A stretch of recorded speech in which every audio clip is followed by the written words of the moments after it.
Bonjour à tout le monde. Je suis heureuse de vous voir si nombreux, pardon. Ça commence. Et nombreuses. Et en même temps, c'est vrai que ça rassure pas, mais je sais que vous allez me faire grâce.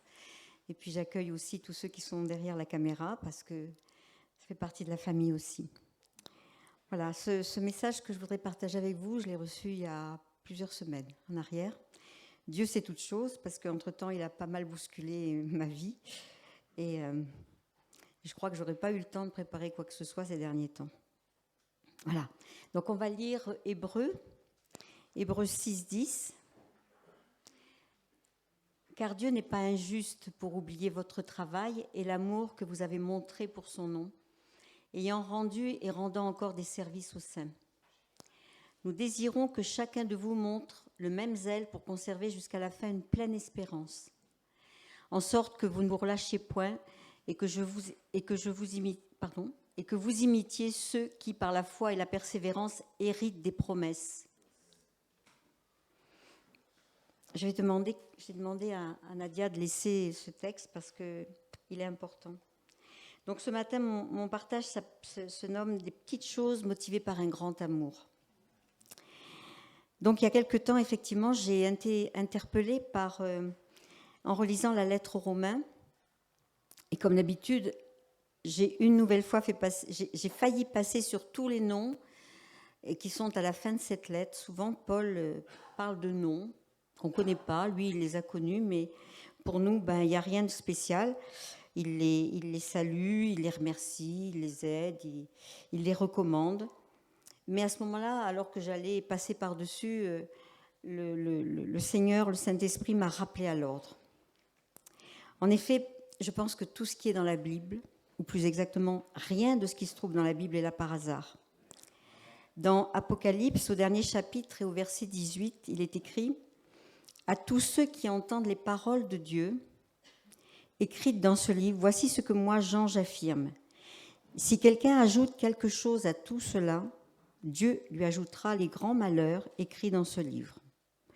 Si quelqu'un enlève quelque chose aux paroles prophétiques de ce livre, Dieu enlève quelque chose aux paroles prophétiques de ce livre.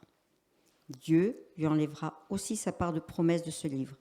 Il ne pourra pas manger les fruits de l'arbre qui donne la vie, ni entrer dans la ville sainte. » J'ai trouvé à ce moment-là que ça faisait vraiment réfléchir. Premièrement, parce qu'il faut mieux connaître la parole de Dieu. Ça évite de tomber dans les pièges de rajouter ou d'enlever. Et ensuite, tout ce qui est dans le livre, y compris les noms énumérés dans des passages de la Bible, sont là pour notre édification. Alors, ces noms qui ne sont cités qu'une fois, pourquoi sont-ils là ? Qu'est-ce que ça veut nous dire aujourd'hui ? Eh bien, c'est l'objet de ce que je vais vous partager, ce que je vais essayer de vous partager maintenant. On va mentionner quelques personnes, les premières qui sont sur cette fin de lettre. On ne va pas toutes les mentionner, mais on va parler de Phoebé, par exemple. C'est une sœur en Christ de l'église de Sancré. C'était un port qui était environ à 8 km de Corinthe.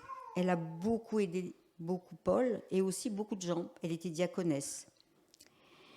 Et dans cette ville, Paul et cette femme ont fondé une église. Cette diaconesse se rendait service aux pauvres, s'occupait des orphelins, des étrangers, des malades, enfin de tous les laissés pour compte. Et elle mettait Ésaïe 58 en pratique, mais ça, on reviendra dessus après. Il y avait Aquila et Prisca, c'était un mari, une femme, c'était responsable d'une église de maison. C'était des Juifs qui avaient choisi de suivre la voie, c'est-à-dire Jésus. Aquila avait une fabrique de tentes, et il semble, d'après ce que j'ai lu, qu'il ait employé Paul pour rendre service à Paul. C'était probablement lui, Paul, qui avait amené ce couple à la connaissance du Sauveur. Ils sont intervenus plusieurs fois pour aider des chrétiens qui étaient probablement accusés par les autorités romaines, et ils auraient même sauvé la tête de Paul en risquant la leur. Et Païnette, ça veut dire louange. C'était un ami très cher de Paul. C'est certainement un des premiers convertis, Et donc, ils avaient été probablement convertis par Prisca et Aquila. Et donc, tout cela était en étroite relation. Il y avait Ampliatus, un chrétien romain, qui était considéré et qui est encore considéré comme l'un des 70 disciples par l'Église orthodoxe orientale. Urbain, qui travaillait avec Paul au service de Christ, on n'en sait pas plus. Stachys, qui est nommé comme l'ami de Paul.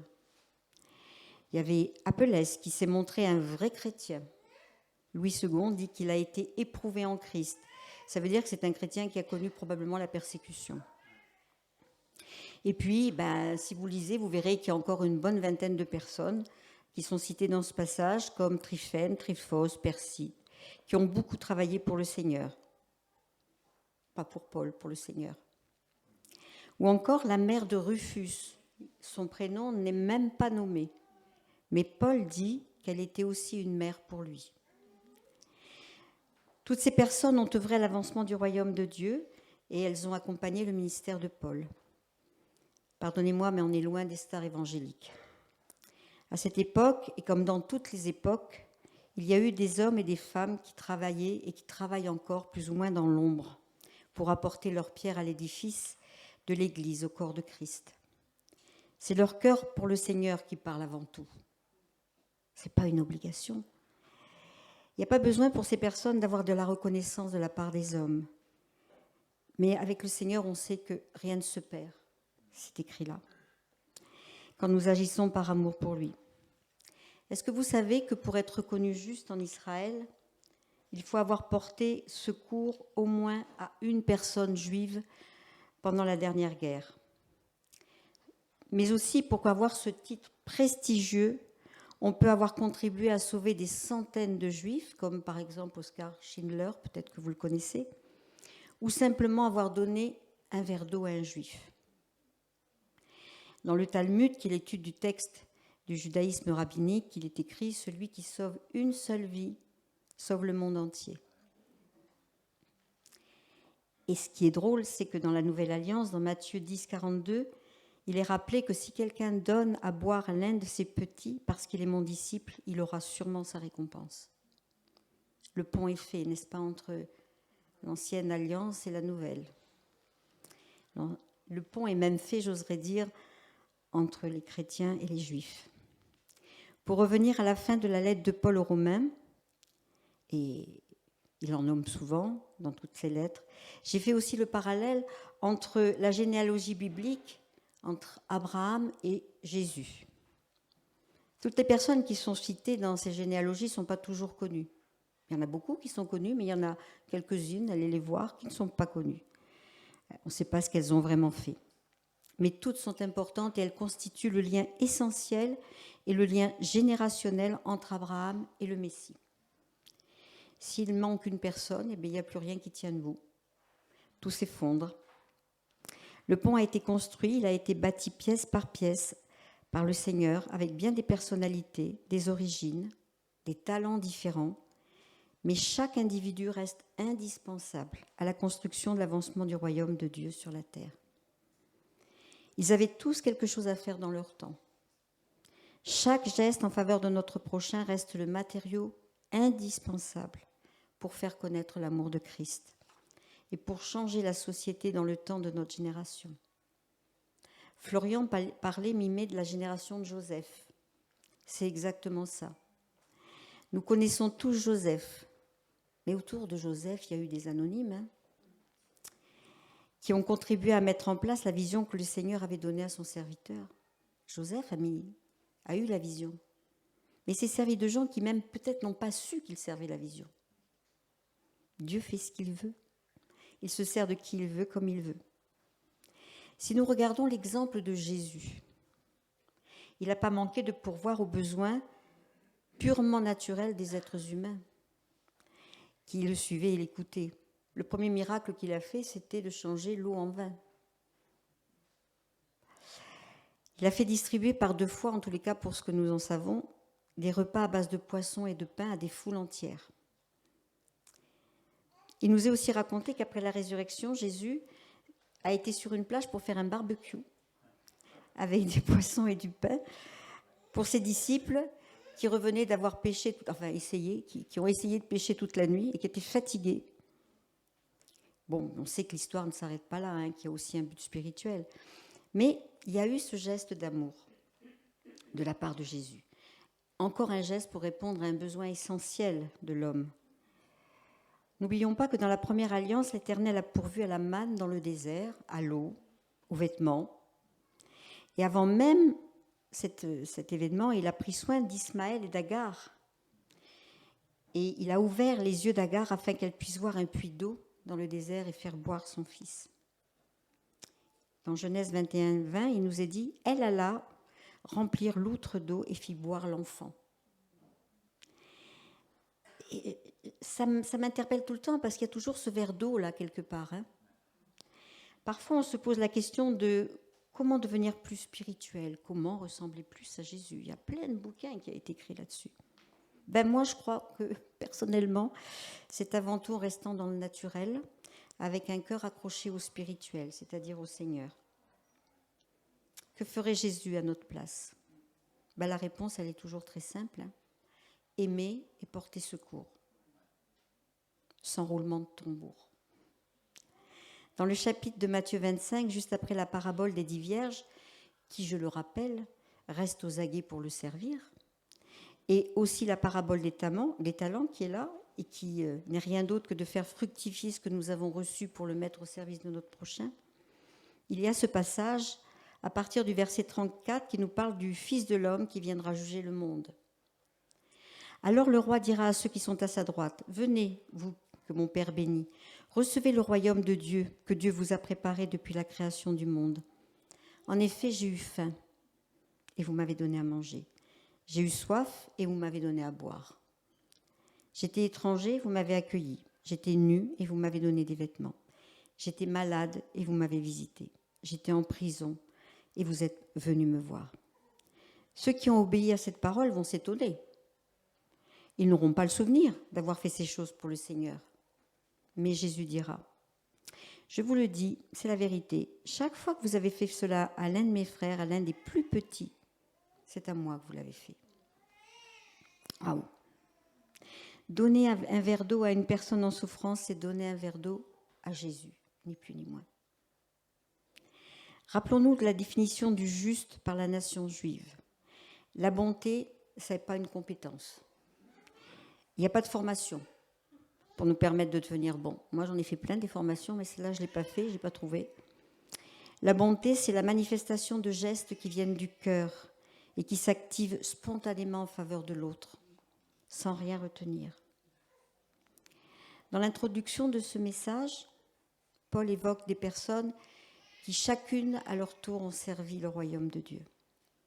Certains sont nommés pour avoir été un ami, seulement un ami. On le retrouve dans la Bible.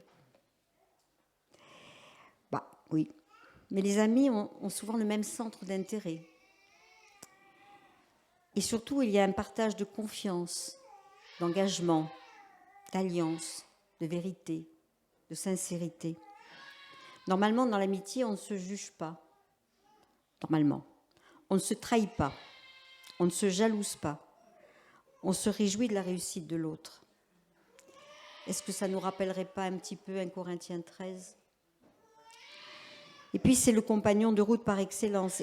Et chacun, à tour de rôle, redonne des forces à l'autre, en l'encourageant, en le réconfortant. Ce sont des liens qui sont tissés dans la prière. Combien Paul a dû avoir besoin de ces personnes qui l'ont aidé à avancer au milieu des difficultés. Sans être ami, on peut tout de même être attentionné et bienveillant. Alors, je sais que Richard est là, j'espérais presque qu'il ne soit pas là aujourd'hui. Je pense que beaucoup d'entre vous se rappellent de Christiane Lyon. Elle était tout ce que je viens de décrire plus haut, jamais au premier rang, mais combien elle savait écouter, consoler, aider. Elle trouvait toujours des circonstances atténuantes. Pendant 32 ans d'amitié, je ne l'ai jamais entendu parler mal de quelqu'un. On pouvait lui faire confiance. Elle a marqué tous ceux qui ont eu la chance de la côtoyer, y compris l'espèce animale. Et je pense que les cagouilles et les hérissons s'en rappellent encore. Dans ses actes, sa manière de faire, tout parlait de l'amour de Jésus. Elle a laissé une empreinte de bonté à tous ceux et à toutes celles qui sont allés à la manne. Elle s'intéressait aux gens. Elle s'intéressait aux gens. C'était pas juste superficiel. Aux paumés, aux rejetés. S'il manquait un jour un frère ou une sœur dans l'église, elle le voyait. Elle s'en inquiétait. Elle prenait des nouvelles. Elle allait chez eux. Elle laissait un petit mot, une petite fleur. C'était sa signature. À travers elle, on voyait l'amour de Dieu en action. C'est ce que je disais tout à l'heure. Cherchons à lui ressembler. Cherchons pas à être des super spirituels. En 1 Jean 3, 18, le Seigneur nous dit, mes enfants, n'aimons pas avec des beaux discours, mais avec des actes. Ces actes montrent que notre amour est vrai. On peut dire aux gens qu'on les aime, et puis tourner le dos, sans rien faire. L'empreinte de Christiane, c'est celle-là, c'est le souvenir qu'elle a laissé, en tous les cas qu'elle m'a laissé. Pour revenir au texte, Aquila avait une fabrique de tentes. Et il avait pu aider Paul qui exerçait dans ce domaine en lui procurant un travail. Tout en s'occupant d'une église de maison avec son épouse Prisca, il pourvoyait aux besoins de ce missionnaire.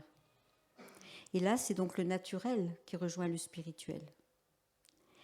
Phoebé avait, avec l'aide de Paul, créé une église, mais c'était aussi une femme qui s'employait à aider tous ceux qui, d'une manière ou d'une autre, étaient dans le besoin et le rejet de la société.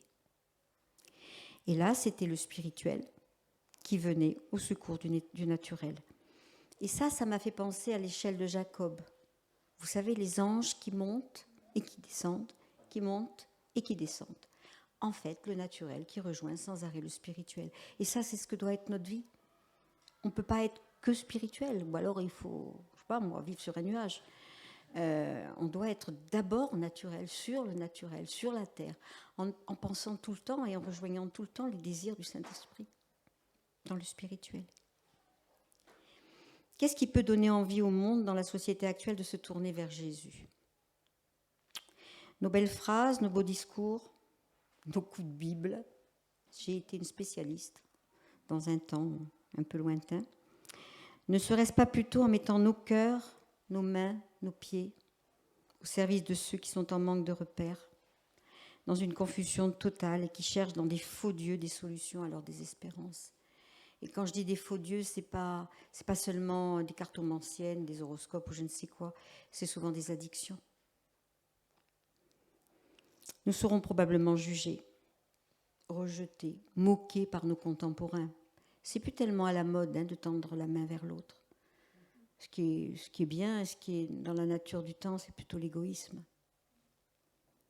Et quelquefois, il nous arrive d'être égoïstes, en tous les cas moi. Mais faisons le bien sans nous décourager. Oui, allons jusqu'au bout. Nous récolterons quand le moment sera venu.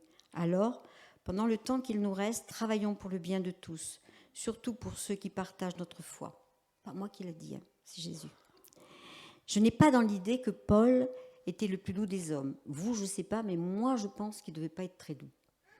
D'abord parce que c'était un homme déterminé. Avant sa rencontre avec Jésus sur le chemin de Damas, il voulait éradiquer complètement la secte des chrétiens. Donc, il était déjà très déterminé. Il ne reculait pas. Et c'est un talent parmi tant d'autres qu'il avait. Dieu s'est servi de ce talent. Les gens qui sont déterminés et qui ne reculent pas, en général, peuvent casser du bois, mais ils peuvent faire aussi des belles choses. Les gens qui l'ont accompagné pendant tout son ministère ont eu affaire à cet homme qui était toujours donc aussi déterminé. Et la différence, là, c'est qu'il ne semait plus la mort, il semait la vie. Tout de même, ceux qui l'ont suivi se sont retrouvés avec lui en prison, en danger dans la société juive et romaine. Et ils ont payé un coût élevé à leur engagement auprès de lui. Ils n'ont pas reculé non plus. Leur but n'était pas seulement de servir un homme, mais une vision, celle du Saint-Esprit. Celle que Dieu avait déposée sur la vie de Paul. Je pense que ce n'était pas vraiment des contemplatifs. C'est bien, Marthe et Marie. mais ce n'était pas que des contemplatifs. Ils fonçaient.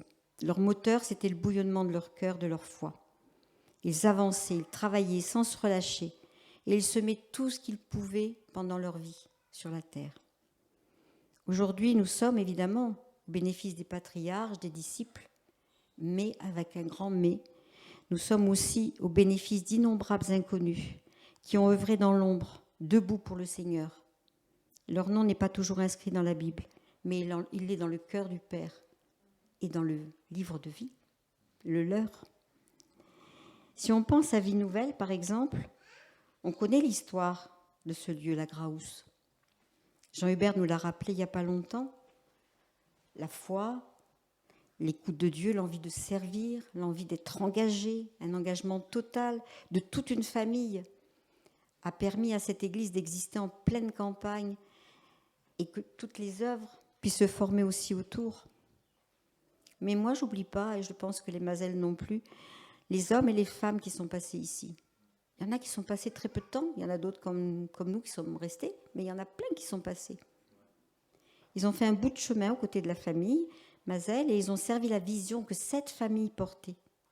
Un peu comme Paul. Des personnes consacrées qui ont mis tout leur cœur au service de Dieu, poussées par le Saint-Esprit encore ici.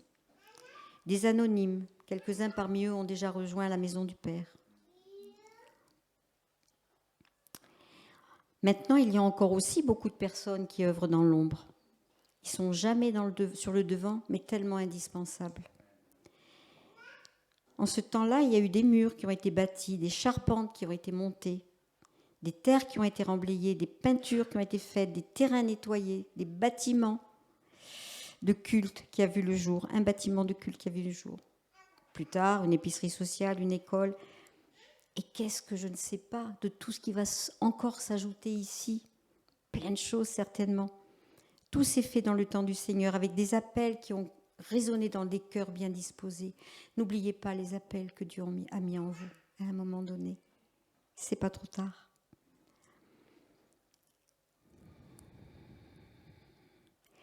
Ça va continuer, c'est sûr. Les ouvriers arrivent pour d'autres chantiers, pour continuer à faire grandir la vision du Seigneur. Je n'oublie pas évidemment tous ceux et toutes celles qui, depuis la création et jusqu'aujourd'hui, ont servi parmi les enfants, les ados, la jeunesse, et puis aussi à la cuisine, au ménage, aux plantations, à la tonte de l'herbe, à la décoration, à réparer tout ce qui s'abîme avec le temps, toutes les petites mains, à ceux et celles qui écrivent des mots pleins de tendresse pour plein d'événements vécus ensemble tout au long de ces années, à celles qui ont préparé la Sainte Seine. Je me souviens, il y a eu aussi une personne qui régulièrement s'occupait de la nurserie, qui enlevait les couches. Ça me parle en ce moment. Qui a oublié l'abbé Pierre, sœur Emmanuelle, sœur Teresa, qui se sont mobilisés en faveur des pauvres? Personne. Mais ils ont été entourés de plein de gens qui ont accompagné leur appel. Et aujourd'hui, il y a une autre génération qui s'est levée pour continuer toutes ces œuvres. Ils sont tous dans un beaucoup plus grand anonymat que les 3 personnes que je viens de citer. Mais ils sont toujours le même zèle, parce que quelque part aussi, ils servent Dieu. Nous devons être des acteurs engagés auprès de notre prochain, de nos responsables spirituels, qui, au lieu d'être critiqués régulièrement pour ce qu'ils ne font pas, ou pas bien, ou pas comme il faut, pardon, mais ça, je ne pouvais pas passer à côté. Je ne me mets pas dedans, mais je parle de vision direction en ce moment, des fois que.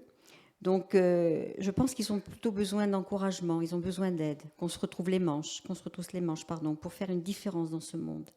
Mais surtout pour qu'on porte la vision qui a été mise dans leur cœur. Parce que si la vision n'avance pas, ça ne sera pas de leur faute, ce serait de notre faute à tous, puisqu'on est tous là avec eux. Et que si Dieu nous y a mis, c'est qu'il savait qu'il pouvait compter sur nous. On doit être comme ceux et celles qui ont entouré Paul, Pierre et les autres. Jésus lui-même dit qu'il est venu pour servir et non pour être servi. Quelle parole! Le roi des rois, le Seigneur des seigneurs. Dans Hébreux 13, 16, il nous dit « N'oubliez pas de faire le bien et de partager ce que vous avez. Voilà les sacrifices qui plaisent à Dieu. » Dans Exode 35, Quand Moïse fait construire le tabernacle sur les instructions de Dieu, il est dit à partir du verset 29, « Tous les Israélites au cœur généreux, hommes et femmes, apportent ainsi leur don volontaire au Seigneur pour réaliser les travaux que Dieu a commandés à Moïse. » C'était quoi ces dons volontaires ? On le voit plus haut dans ce même chapitre. C'était des bijoux en or, de la laine violette, rouge clair ou rouge foncé, du lin fin, des poils de chèvre, des peaux de bélier teintes en rouge et du beau cuir, de l'argent, du bronze, du bois d'acacia, du lin, filé par des femmes habiles, des parfums, de l'huile. On ne donne pas leur nom, mais Dieu sait, Dieu les connaît, il les a répertoriés. Moïse avait la responsabilité de faire ce que Dieu lui avait demandé, mais des hommes et des femmes anonymes ont mis leurs biens à disposition pour que ce projet devienne réalité. Et tout ça dans le désert. Ils n'ont pas regardé aux circonstances, mais aux besoins, et ils ont abandonné leurs biens pour les mettre au service de l'Éternel Dieu. Toute la parole de Dieu nous invite à mettre nos vies à la disposition des autres.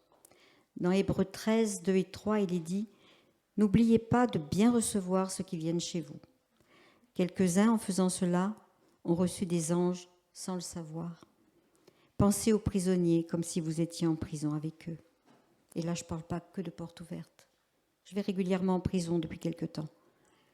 Et il n'y a pas que des sales personnes en prison. Il y a des gens qui ont fait des mauvais choix et puis qui ont eu des vies un peu perturbées, qui surtout ne connaissent pas Jésus.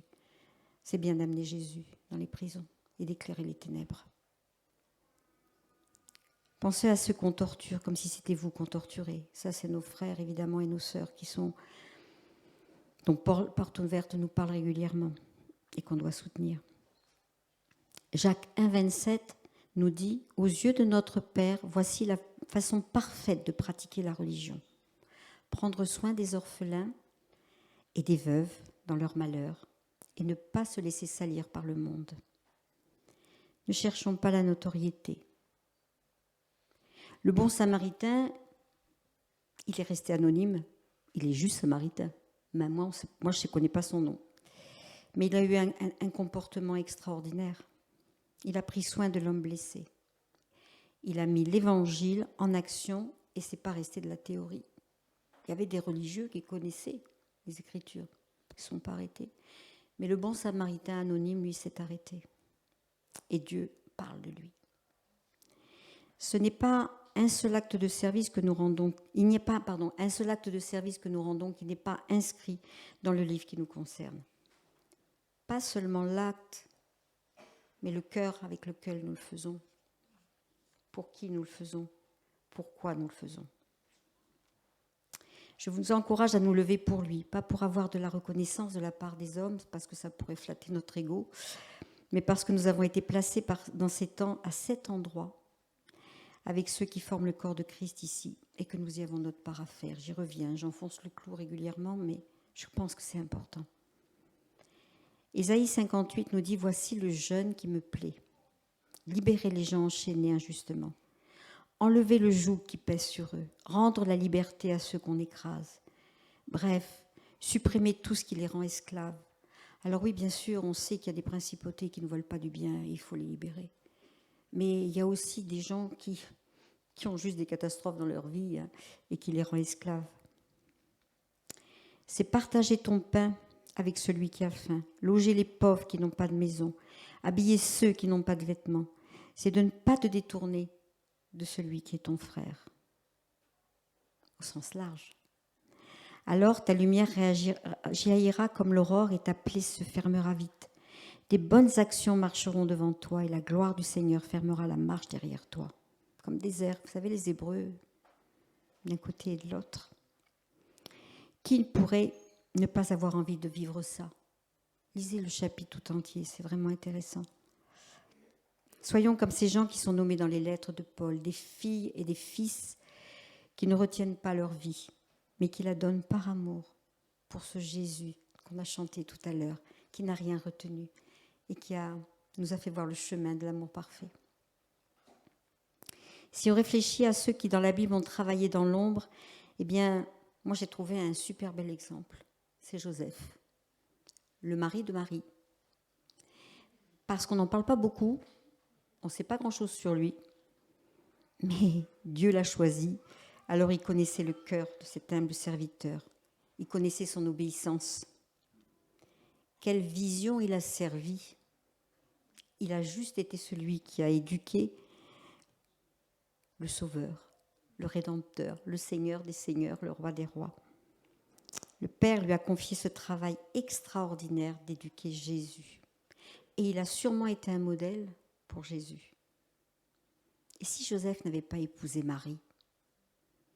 Et si Joseph n'avait pas obéi? Mais il l'a fait.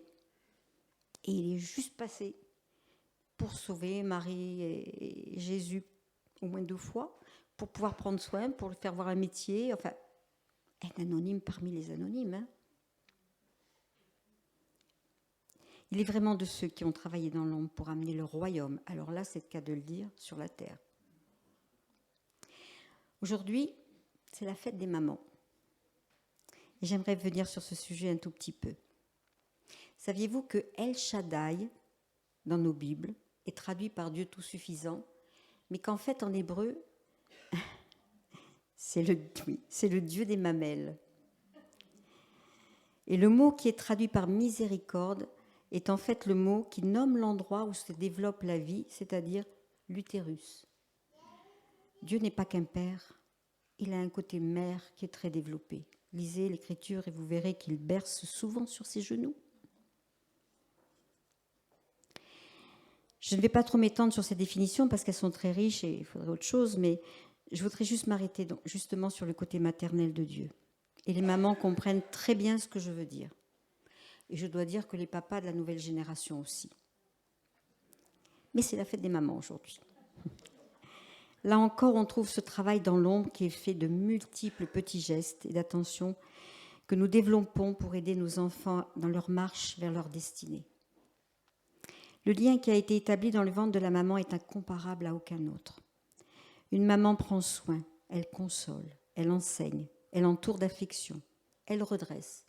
Elle est fière de ses enfants. Elle est toujours prête à défendre sa couvée. En tous les cas, moi, un peu lionne. Elle ne compte pas son temps et elle est largement payée par le sourire de son enfant. Son amour est inconditionnel. Elle est un modèle. Rien de ce qu'elle fait dans tous ces petits gestes n'échappe à la vigilance du Seigneur. Les temps d'apprentissage de la prière, de lecture de la parole, tout ce qui forme un enfant pour pouvoir avoir un terrain prêt à recevoir la foi. Le Proverbe 16,6 nous dit « Donne de bonnes habitudes à l'enfant dès le début de sa vie. Il les conservera quand il sera devenu vieux. » Et Paul dit dans 2 Timothée 1,5 « Je garde le souvenir de la foi sincère qui est la tienne, cette foi qui anima ta grand-mère Loïs et ta mère Eunice avant toi. » On transmet. Ce que nous avons semé dans le cœur de nos enfants, le Dieu de la miséricorde, l'amènera à la vie. Ils naîtront à nouveau dans la matrice de Dieu. Et là, je suis en train de proclamer aussi pour les miens.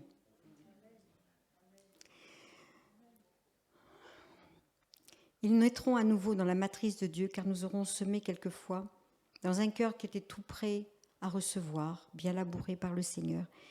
Et puis parfois, on a semé aussi et on continue avec des larmes, parce que nous avons des enfants, des fois, avec des cœurs rebelles et blessés. Nous avons aussi quelquefois fait le choix d'adopter. Nous avons aussi quelquefois fait le choix d'élever des enfants qui n'étaient pas à nous. Mais, en tous les cas, ils ont été aussi formés dans la matrice de Dieu. Et ce que nous avons planté, nous verrons aussi la récolte. Rien de ce que nous avons fait et remis à Dieu ne sera oublié. Il est notre rémunérateur, qu'il en soit remercié. Bonne fête à toutes les mamans.